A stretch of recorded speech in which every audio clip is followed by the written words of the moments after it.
जितनी सुरीली गुलशन कुमार की आवाज थी उतनी ही खौफनाक उनकी मौत की कहानी लिखी गई। 12 अगस्त 1997 की तारीख मंगलवार का दिन था। भगवान के भक्ति में लीन रहने वाले 42 साल के गुलशन कुमार पूजा की थाली लेकर अपने घर से लोखंडवाला कॉम्प्लेक्स स्थित शिव पार्वती मंदिर में पूजा करने के लिए निकलते हैं। समय लगभग 10:10 हो रहा था जब सफेद कुर्ता और सफेद सैंडल पहने गुलशन कुमार अपनी मैरून रंग की मारुति एस्टीम से उतरे। सामने शिव मंदिर था। जीत नगर में बने इस मंदिर को गुलशन कुमार ने महंगे टाइल लगवाकर मंदिर को नया बनवाया था, लेकिन कैसेट किंग, भजन सम्राट और टी सीरीज के मालिक जैसे नाम से अपनी पहचान बनाने वाले गुलशन कुमार ने कभी सोचा भी नहीं होगा कि भगवान के दर्शन करने के दौरान उन्हें दर्दनाक मौत की सौगात मिलने वाली है। दरअसल कुछ ऐसे लोग थे जिन्हें गुलशन कुमार की यह आवाज और शोहरत रास नहीं आई और उन्हें मंदिर की सीढ़ियों पर ही 16 गोलियों से भून दिया गया। इसके बाद भगवान की भक्ति में मदमस्त कर देने वाला वो आवाज हमेशा के लिए शांत पड़ गया। दोस्तों, आज की इस सच्ची घटना का उद्देश्य एक क्राइम स्टोरी को डिफाइन करना नहीं, बल्कि आज का ये वीडियो एक ऐसे गायक के लिए समर्पित है जिसके गाने आज भी लोगों को झूमने पर मजबूर कर देते हैं। जूस की दुकान चलाने से लेकर टी सीरीज जैसे बड़ी इंडस्ट्री को खड़े करने वाले गुलशन कुमार के साथ ऐसा क्या हुआ जिसके कारण उन्हें 16 गोलियों की भेंट मिली। चलिए जानते हैं दिल को दहला देने वाले इस काले सच के बारे में। शुरू के बादशाह कहे जाने वाले गुलशन कुमार न सिर्फ अपने आप में एक मंझे हुए गायक थे, बल्कि उनके दम पर कई लोगों ने म्यूजिक इंडस्ट्री में अपना नाम बनाया। गुलशन कुमार की हत्या और अंडरवर्ल्ड से उनकी उलझी हुई गुत्थी अपने आप में ही एक लंबी कहानी है, लेकिन इन सब के बावजूद उनकी अपनी एक जिंदगी भी थी। दरअसल गुलशन कुमार का पूरा नाम गुलशन कुमार दुआ था। इनका जन्म एक पंजाबी परिवार में 1956 में दिल्ली में हुआ था। गुलशन ने दिल्ली के देशबंधु कॉलेज से स्नातक की डिग्री हासिल की। गुलशन कुमार ने ग्रेजुएशन के बाद दिल्ली के दरियागंज इलाके में अपने पिता चंद्रभान के साथ जूस की दुकान चलाया करते थे, लेकिन कुछ सालों के अंदर ही जूस की दुकान से गुलशन कुमार का मन उब गया। बेटे गुलशन का रुझान देखते हुए उनके पिता ने दरियागंज में ही एक दुकान और खरीद ली। इस दुकान में गुलशन कुमार सस्ती कैसेट्स और गाने रिकॉर्ड कर बेचा करते थे।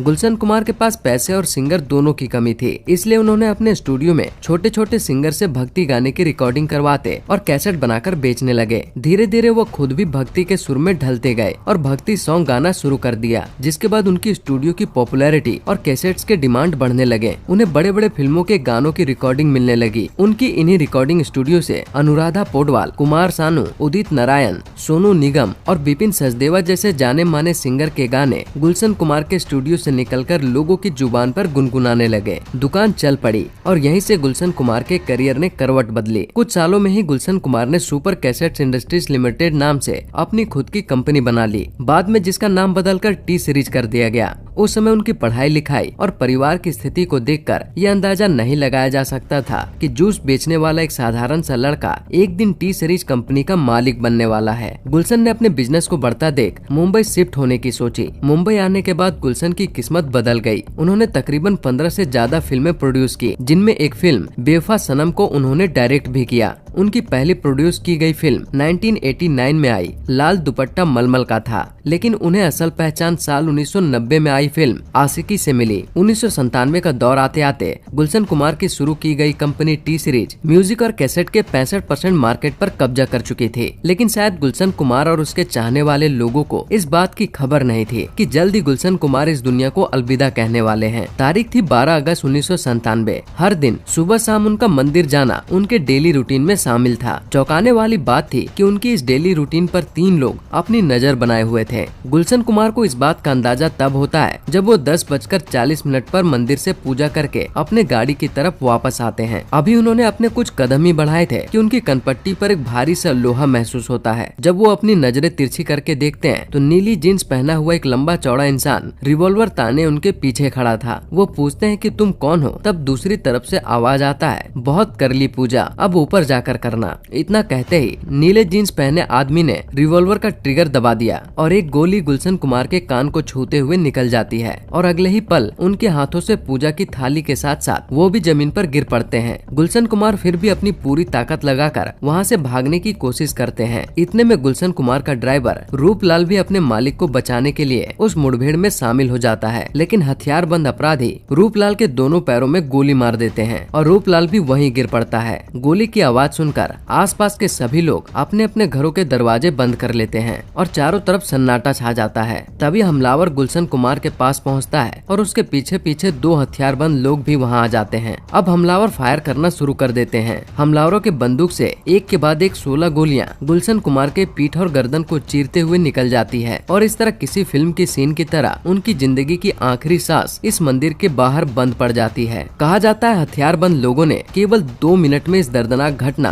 और एक सुरीली आवाज का अंत कर दिया था और इसके बाद तीनों हमलावर पास खड़ी एक टैक्सी पर सवार होकर वहां से निकल गए। इस घटना के आधे घंटे के बाद पहले पुलिस और फिर उनके परिवार को इस घटना की खबर दी जाती है। पुलिस घटना स्थल पर पहुंचती है और घायल गुलशन कुमार को जल्द से जल्द नजदीक के कपूर हॉस्पिटल ले जाती है, लेकिन अफसोस डॉक्टर उन्हें मृत घोषित कर देते हैं। फिल्मी जगत में मधुर संगीत देने वाले एक मशहूर कलाकार को एक दर्दनाक मौत मिली थी, लेकिन सवाल था कि इस हत्या के पीछे वो कौन थे जिन्हें गुलशन कुमार की आवाज और शोहरत रास नहीं आई। चलिए इस सुर सम्राट और टी सीरीज कंपनी के मालिक की हत्या के पीछे के कनेक्शन को समझते हैं। दरअसल एक मीडिया रिपोर्ट के अनुसार उनकी मौत की उलझी हुई कहानी अंडरवर्ल्ड से जुड़ी थी। 1994 से लेकर 1997 के बीच मुंबई में कई फिल्म प्रोड्यूसर को धमकियां मिल रही थी। इनमें सुभाष घाई जैसे कई सारे बड़े डायरेक्टर का नाम भी शामिल था। यहाँ तक कि उस समय के जाने माने फिल्म प्रोड्यूसर जावेद रियाज सिद्दीकी की हत्या भी कर दी गई थी, जिसमें दाऊद इब्राहिम का नाम सामने आया था। इसी बीच 1997 के दौरान गुलशन कुमार के म्यूजिक कंपनी भी पीक पर थी, जिस पर अंडरवर्ल्ड की नजर पड़ चुकी थी। एक मीडिया रिपोर्ट के अनुसार गुलशन कुमार को अंडरवर्ल्ड के धमकी भरे कॉल भी आने शुरू हो गए थे। जब यह बात यूपी के तत्कालीन मुख्यमंत्री कल्याण सिंह को पता चली, तब उन्होंने गुलशन कुमार के लिए एक बॉडीगार्ड की भी व्यवस्था करवाई। इसके कुछ दिनों बाद तक पूरा मामला शांत रहा, लेकिन फिर कहानी शुरू होती है नदीम श्रवण और टी सीरीज के बीच की,